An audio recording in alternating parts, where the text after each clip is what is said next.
Olá, sejam bem-vindos a mais um episódio do Apocalipse Revelado, programa onde estudamos versículo a versículo, símbolo por símbolo, o livro do Apocalipse. Um livro que é tão importante para os nossos dias de hoje e especialmente importante para sabermos os dias que se aproximam a este mundo. Já vamos para a sexta visão de João. A sexta visão tem como título A Queda de Babilónia. Olhando para o nosso quadro, nós vemos que já deixámos para trás as visões históricas, as 4 primeiras visões, e agora estamos nas visões escatológicas, ou seja, desde o capítulo 15, que tudo o que está escrito no livro do Apocalipse se refere para nós ao futuro. Na nossa estrutura em quiasmo, nós vemos que esta visão é paralela à visão do grande conflito. É, de facto, a queda da Babilónia o desfecho final do grande conflito. Quem irá ser derrotado? Quem irá sair vencedor? No nosso diagrama de eventos, vemos que a queda da Babilónia acontece durante as 7 últimas pragas. Como vimos no episódio anterior, e especificamente durante a quinta e a sexta praga das últimas 7 pragas, o que vai realmente coincidir com precisamente a queda de Babilónia. Estamos nas cenas finais deste mundo, estamos a ver de facto o que é que está para acontecer. Na estrutura interna das visões, estamos então na sexta visão e mais uma vez temos uma visão estruturalmente completa, em que temos uma introdução no céu, uma descrição profética, 2 intervalos e então a conclusão profética. Especificamente nesta visão, nós vemos que a estrutura, temos a cena introdutória que se passa no céu, todas as cenas introdutórias se passam no céu, e que se refere aos 2 primeiros versículos do capítulo 17. Depois, no restante capítulo 17, temos a descrição da grande prostituta, de Babilónia, a grande prostituta. Depois, o primeiro intervalo está no capítulo 18, em que a terceira mensagem angélica chega ao mundo. O segundo intervalo, reis e mercadores da terra, e a conclusão profética, a destruição final de Babilónia. Vamos então ao estudo desta visão e vamos começar exatamente pela primeira parte, a sexta cena introdutória que se passa no céu. No versículo 2, lemos então o seguinte.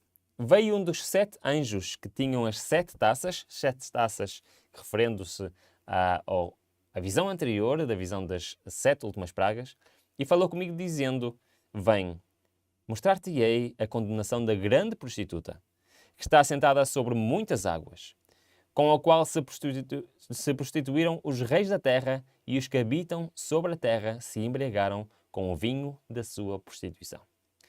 Salta imediatamente à vista que esta cena introdutória que se passa no céu, pela primeira vez não temos referência nenhuma ao santuário celestial. Nós já vimos que todas as cenas introdutórias se passavam no céu e estavam relacionadas com o santuário celestial. Vimos que a primeira estava relacionada com o objeto, que era o candelabro, que representava Cristo no seu ministério como nosso sacerdote. O segundo era a mesa de pães asmos e representava Cristo no seu ministério como nosso rei. Depois na visão das 7 trombetas, o incensário, que representava Cristo como nosso intercessor, como nosso advogado. Finalmente vimos a Arca da Aliança, que representava Cristo como nosso juiz. Depois vimos na visão anterior das 7 trombetas que o santuário estava fechado, ninguém podia entrar, ninguém podia sair, ou seja, terminaram os ministérios de Cristo no santuário. E agora nem sequer temos referência ao santuário. Nesta altura, na altura da queda da Babilónia, estamos cronologicamente quinta, sexta praga, últimos meses da história deste planeta, já não é relevante o ministério do santuário. E por isso temos então esta cena no céu, que se inicia com um dos anjos a falarem para João e diz, anda, eu vou-te mostrar Babilónia, a grande prostituta. Vamos então ver o que é que isto quer dizer. Versículos 3 a 5.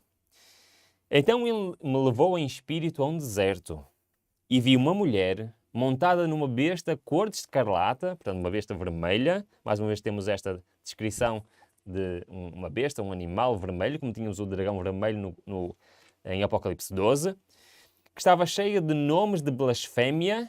Já vimos também no passado, blasfémia quer dizer que alguém que se coloca no lugar de Deus e que toma para si características que só se aplicam a Deus, como vimos um exemplo, como perdoar os pecados, e tinha 7 cabeças e 10 chifres. A mulher estava vestida de púrpura e de escarlata. Escarlata é uma outra, em algumas traduções diz vermelho, é uma outra palavra para vermelho. E adornada de ouro, pedras preciosas e pérolas. E tinha na mão um cálice de ouro cheio das abominações e da imundícia da prostituição. E na sua fronte estava escrito um nome, Mistério, a Grande Babilónia, a mãe das prostitutas e das abominações da terra. São palavras fortes. Vemos aqui uma mulher que representa uma cidade neste caso espiritual, a Grande Babilónia. Já vamos buscar algo que nós já sabemos ao nosso dicionário profético. Nós sabemos que mulher, em descrição profética, mulher quer dizer igreja, certo? Lembram-se? Vamos olhar para o nosso dicionário profético e em Efésios 5 diz exatamente isso. Nós quando estudamos o capítulo 12, tínhamos uma mulher que representava a igreja pura, a igreja do Senhor, a igreja que cumpria com os mandamentos de Deus. E neste caso temos aqui uma outra mulher ou uma outra igreja aqui representada. Esta comparação é inevitável entre o capítulo 17 e o capítulo 12. Nós, olhando para estas imagens que vamos pôr no ecrã, nós vemos aqui uma representação então da mulher pura, a igreja verdadeira, como vimos no Apocalipse 12, sendo rodeada por esse dragão vermelho. E aqui temos a mulher que é uma prostituta, que já não é uma mulher pura, como era no capítulo 12, mas uma prostituta sentada num animal muito estranho. Bom, vamos olhar bem para estas características, para estas 7 cabeças, para estes 10 chifres, para estas cores, e vamos identificar precisamente o que é que quer dizer esta mulher e porque é que ela está sentada em cima de uma besta. Já vimos então que mulher representa uma igreja. Vamos começando e avançando, vamos pondo no quadro quais as características de Babilónia. Então a primeira característica é que esta Babilónia representa uma igreja. Muito bem. No entanto, o texto diz-nos que esta está assentada numa besta, um animal estranho, que tem 7 cabeças e 10 chifres.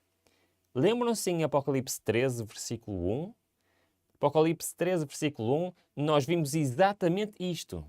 Vimos que a besta que sai do mar tem exatamente, vamos ler o texto, subiu do mar uma besta que tinha 10 chifres e 7 cabeças. E mais uma vez temos a palavra de blasfémia. Nós ao estudarmos Apocalipse 13, 1 a 10, nós vimos que isto representa Roma papal. Representa então Roma. Mais uma característica que nós temos para esta Babilónia. É uma igreja e está sediada em Roma. É em Roma. Mas esta mulher por si própria também tem uma característica interessante. Em Isaías 1:2 diz que uma prostituta simboliza também o quê? Como se fez prostituta a cidade fiel. Ela que estava cheia de retidão, a justiça habitava nela, mas agora homicidas. Então, por este texto de Isaías, nós podemos acrescentar que a mulher também representa uma cidade. Vamos parar aqui um bocadinho e olhar para esta imagem. Eu coloquei esta imagem. É claro que não foi bem isto que João viu, é apenas uma ilustração. Mas João viu uma prostituta sentada em cima de uma besta. Vemos que simbolicamente esta prostituta é uma igreja, mas também é uma cidade e que está sentada numa cidade que é Roma. Ora, será que Roma tem em si, dentro de Roma, outra cidade que é simultaneamente uma cidade e uma igreja? E a resposta é sim. Existe uma cidade dentro da cidade de Roma. Esta cidade tem o nome de Vaticano. Eu queria vos mostrar aqui 2 moedas. Eu queria começar por vos mostrar esta moeda. Nós vamos pôr no ecrã para vocês verem melhor e o porquê de eu estar a mostrar esta moeda. É que nós acabamos de ler no texto que parece que o texto nos está a dizer que dentro da cidade de Roma existe uma outra cidade que é uma igreja e que representa esta mulher que é uma prostituta. E que tem esta mulher o quê na sua mão? Nós acabamos de ler, tem um cálice na sua mão. Ora, Esta moeda foi cunhada, portanto, isto são 100 liras do Vaticano. Isto é era a moeda oficial do Vaticano e foi cunhada em 1955. Città del Vaticano. No entanto, esta moeda foi cunhada como comemoração da própria cidade. Só que ela é uma referência a uma medalha muito mais antiga, que eu também tenho aqui e queria-vos mostrar. Portanto, temos aqui esta medalha que foi cunhada isto é uma moeda original, em 1680. E esta moeda tem como objetivo representar a cidade do Vaticano. Vou colocar aqui no ecrã para vocês verem melhor esta moeda. E temos uma mulher que na mão esquerda está a segurar uma cruz. No entanto, ela não está a olhar para a cruz, está a olhar antes para o cálice, que representa neste caso a Eucaristia, o vinho e a hóstia, e o sol também, faz parte da Eucaristia desta igreja, desta cidade. E tem um vestimento um pouco estranho, ela está um pouco descomposta, tem uma perna totalmente à vista, que denuncia que esta mulher não é uma mulher que está vestida de uma forma composta. No entanto, ela está exatamente num local onde dá para ver exatamente o que é que ela representa. Vamos ver. Primeiro, do lado direito, nós temos uma representação de uma ponte e de um castelo, que é exatamente a ponte Sant'Angelo e o castelo Sant'Angelo, que era a porta de entrada exatamente, e é ainda hoje, para a cidade do Vaticano. Do lado esquerdo da mulher, nós vemos, por sua vez, uma representação da Basílica de São Pedro, que é a principal basílica da cidade do Vaticano. E ainda podemos ver, junto aos pés, então, da mulher, exatamente a data em que foi cunhada esta medalha, 1680. Nós olharmos para esta moeda, esta medalha, o que está aqui representado, uma mulher com a perna à mostra, isto nestes tempos significaria uma prostituta, em que está com a sua mão esquerda com uma cruz, ou seja, identifica-se como mulher, como uma igreja cristã, mas em vez de estar a olhar para a cruz, está a colocar a sua atenção exatamente naquele cálice que tem na mão, que tem o vinho e que representa a Eucaristia desta igreja. É claro que nós estamos a falar da Igreja Católica Apostólica Romana, que está sediada precisamente nesta cidade, na cidade do Vaticano, que por sua vez fica exatamente dentro da cidade de Roma. Esta é uma descrição paralela à descrição de Apocalipse 17. A própria medalha que identifica a cidade do Vaticano identifica ela própria com Apocalipse 17, com esta prostituta que está assentada sobre a cidade de Roma e que tem este cálice na mão. É muito interessante porque eles próprios se identificam como sendo esta Babilónia. Mas não fica por aqui. Vamos olhar novamente para o texto. Já vimos que é uma igreja, é em Roma e é também uma cidade, ou seja, é a cidade do Vaticano, mas tem mais características. É que tinha na mão um cálice de ouro, cheio das abominações e da imundícia da prostituição. Aqui está mais uma vez agora aproximado este mesmo cálice que ela tinha na mão. E o que é que quer dizer isso? Vamos olhar para o texto. O que é que quer dizer especificamente a palavra abominações e a palavra imundícias? Vamos ao Velho Testamento e Deuteronômio 29 e vamos ver o que é que quer dizer abominações.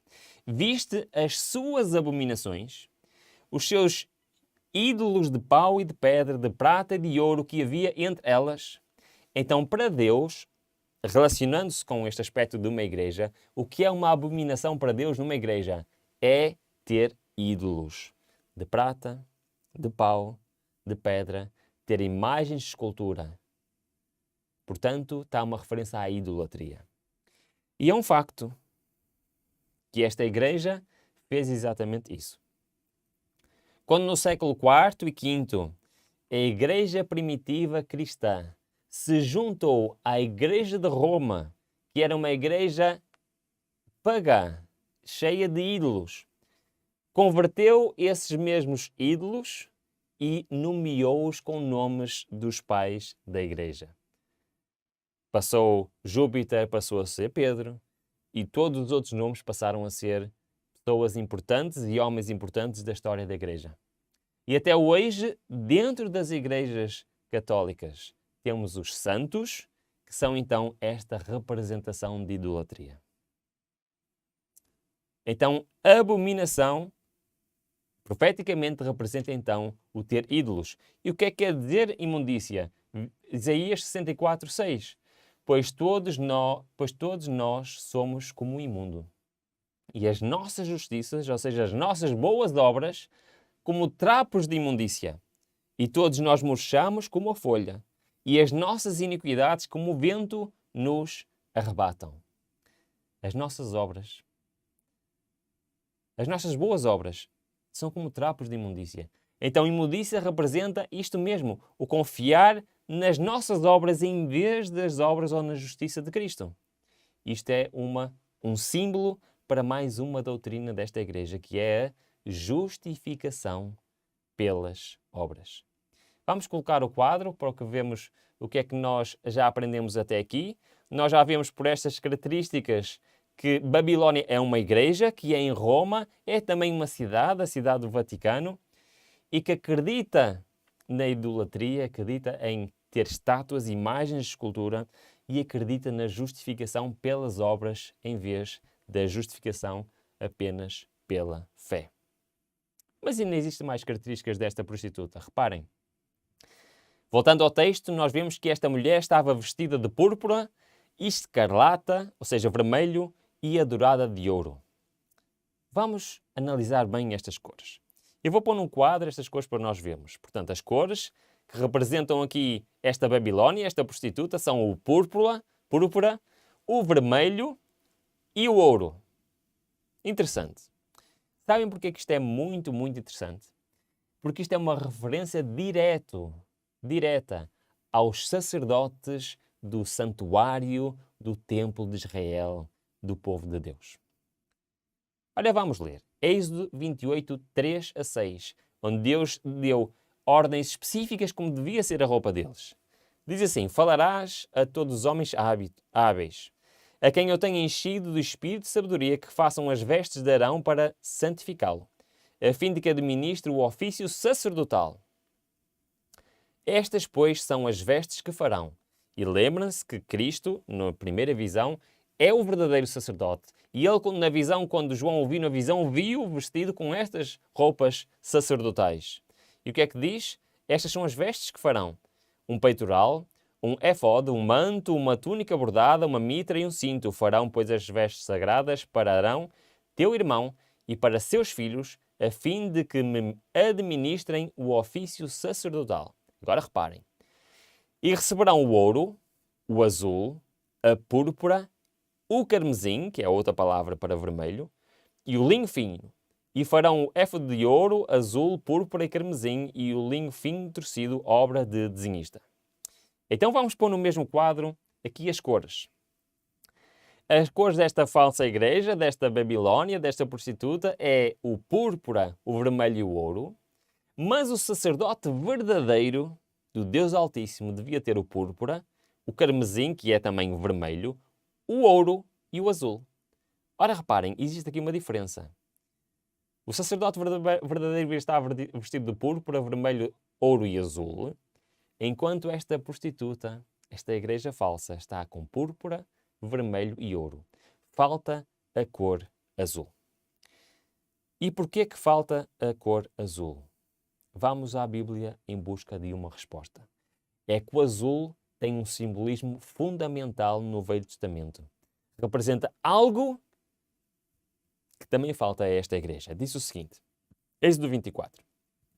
Então subiram Moisés e Arão, Nadab e Abiú, E 70 dos anciãos de Israel e viram o Deus de Israel, e debaixo de seus pés havia como uma calçada de pedra de safira.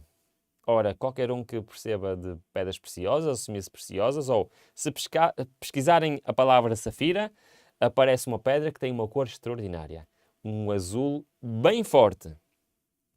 Então eles foram ter ao monte que Deus disse que eles deviam ir para receberem os 10 mandamentos. E o que é que eles viram? Deus e uma calçada de pedra de cor azul, que parecia como o próprio céu na sua natureza. Deus, porém, não estendeu a sua mão contra os nobres dos filhos de Israel. Eles viram a Deus e comeram e beberam. Depois disse o Senhor a Moisés: sobe a mim, a um monte, e espera ali. E dar-te-ei tábuas de pedra, e a lei e os mandamentos que tem escrito, para lhe ensinares. Aqui, Deus está a dizer que queria dar as pedras a Moisés. E eles tinham visto pedras da calçada que eram de cor azul. Isto é muito interessante, porque parece que o texto está a dizer que as pedras originais que foram dadas a Moisés pertenciam a esta calçada de safira. E teriam esta cor forte, este azul forte. E por este motivo, o azul ficou desde então como símbolo para a lei de Deus. Olha, vamos ler. Êxodo 32. E virou-se Moisés e desceu do monte com as 2 tábuas do testemunho na mão, tábuas escritas de ambos os lados, de um lado e de outro estavam escritas. E aquelas tábuas eram obra de Deus. Também a escritura era a mesma escritura de Deus esculpida nas tábuas. Por isso foi o próprio Deus que fez estas tábuas. E depois, mais tarde, em Números 15, nós vemos exatamente este símbolo. Fala aos filhos de Israel e diz-lhes que façam para si franjas nas bordas das suas vestes, pelas suas gerações, e que ponham nas franjas das bordas de um cordão azul. Mais tarde, portanto, nós estávamos a ver as ordens, já vimos as ordens para as cores do sacerdote, agora vemos aqui Deus a dizer que todo o filho de Israel, todo aquele que pertencia ao povo de Deus, devia ter na orla da sua veste, embaixo, um fio azul. Porquê um fio azul? Vamos ler. Tê-lo-eis nas franjas, para que o vejais, e vos lembreis de todos os mandamentos do Senhor. Estão a ver aqui este paralelismo? A cor azul representa espiritualmente os mandamentos de Deus, a lei de Deus. Continua o texto: e os observeis, e para que não vos deixeis arrastar à infidelidade pelo vosso coração ou pela vossa vista, como antes o fazieis, para que vos lembreis de todos os meus mandamentos e os observeis e sejais santos para com o vosso Deus. E por isso, quando nós olhamos para este quadro, nós entendemos então porque é que falta uma cor a esta igreja que está aqui representada como Babilónia, como uma prostituta. É que tem o púrpura, tem o vermelho, tem o ouro, como tinha o sacerdote do Deus verdadeiro, mas falta o azul, que representa os mandamentos de Deus. E porquê? Porque realmente esta igreja não aceita os mandamentos de Deus que estão na Bíblia. Queria rapidamente pôr um quadro para compararmos os mandamentos da Bíblia com os mandamentos do Catequismo da Igreja de Roma. E se no lado direito nós vemos, por exemplo, o primeiro mandamento que diz: não terás outros deuses diante de mim, e o segundo mandamento que diz: não farás para ti imagens de escultura e não as adorarás. A idolatria que falávamos há pouco tempo, que falava nas abominações. Mas os mandamentos desta igreja que se diz cristã diz: amar a Deus sobre todas as coisas e não tomar o seu santo nome em vão, sendo que o segundo mandamento desapareceu. Depois temos o quarto mandamento que diz: lembra-te do dia de sábado para santificar, e do lado esquerdo, no terceiro mandamento, temos guardar domingos e festas. Uma adulteração completa da lei de Deus. E será esta adulteração que será o ponto-chave, o ponto principal do finalizar da história deste planeta. Vamos ter que decidir quais os mandamentos queremos seguir. Os mandamentos da Bíblia, que nos falam do sábado como um dia separado, um dia sagrado. Ou do domingo, que é realmente obra desta igreja. Qualquer pesquisa que façam facilmente encontram estes mandamentos. Eu vou avançar. Então, no nosso quadro temos Babilónia.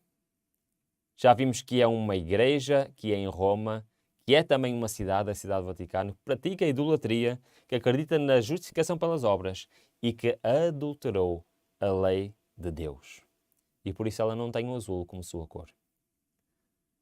Mas também diz mais, versículos 6 e 7. E vi que a mulher estava embriagada com o sangue dos santos e com o sangue dos mártires de Jesus. Quando a vi, admirei-me, com grande admiração, ao que o anjo me disse: por que te admirastes? Eu te direi o mistério desta mulher e da besta que a leva, a qual tem 7 cabeças e 10 chifres. É verdade. Naquele cálice, ela estava embriagada com o sangue dos santos, o sangue dos mártires de Jesus. Como vimos em várias visões anteriores, esta igreja perseguiu durante um período de 1260 anos todos aqueles que queriam simplesmente ler a Bíblia e fazer o que está aqui escrito. E Apocalipse nos alerta que essa perseguição irá voltar a comando dos Estados Unidos da América, como vimos nas visões anteriores.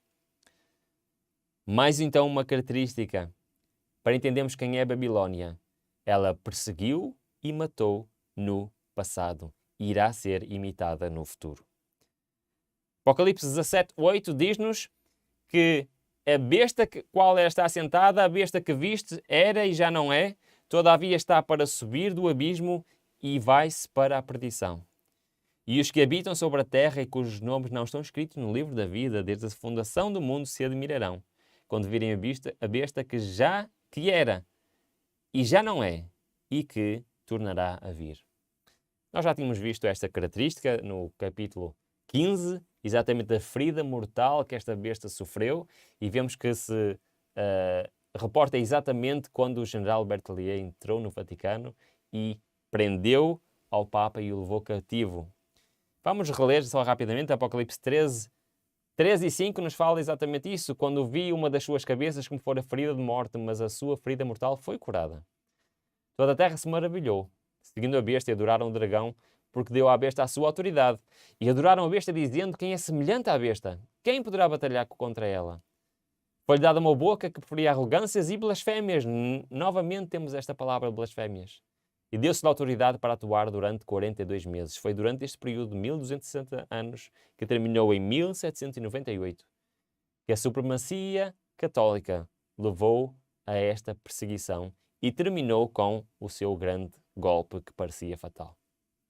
Esta é a última das características desta cidade de Babilônia, que nos mostra realmente quem é esta prostituta do capítulo 17, quem é esta Babilônia. Ela representa integralmente esta visão, esta religião, esta cidade.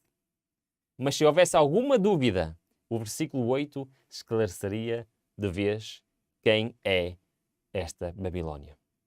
Apocalipse 17:8 diz: aqui está a mente que tem sabedoria. As 7 cabeças são 7 montes sobre os quais a mulher está assentada. Então esta mulher, esta cidade do Vaticano, esta igreja, está assentada sobre a cidade de Roma. Mas aqui diz-nos no capítulo 17, versículo 8, que são 7 montes. O que é que isto quer dizer? Só existem 2 cidades no mundo que foram construídas sobre 7 montes ou 7 colinas, dependendo da tradução que tem. Por isso só temos 2 cidades para escolher. É a cidade de Lisboa e a cidade de Roma. Ora, penso que com todas as características que nós vemos, não há dúvida nenhuma qual é a cidade em que esta mulher está assentada.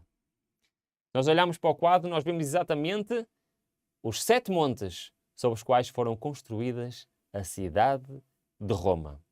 Cidade que sustenta esta cidade do Vaticano, que por sua vez é onde está a sede deste movimento religioso.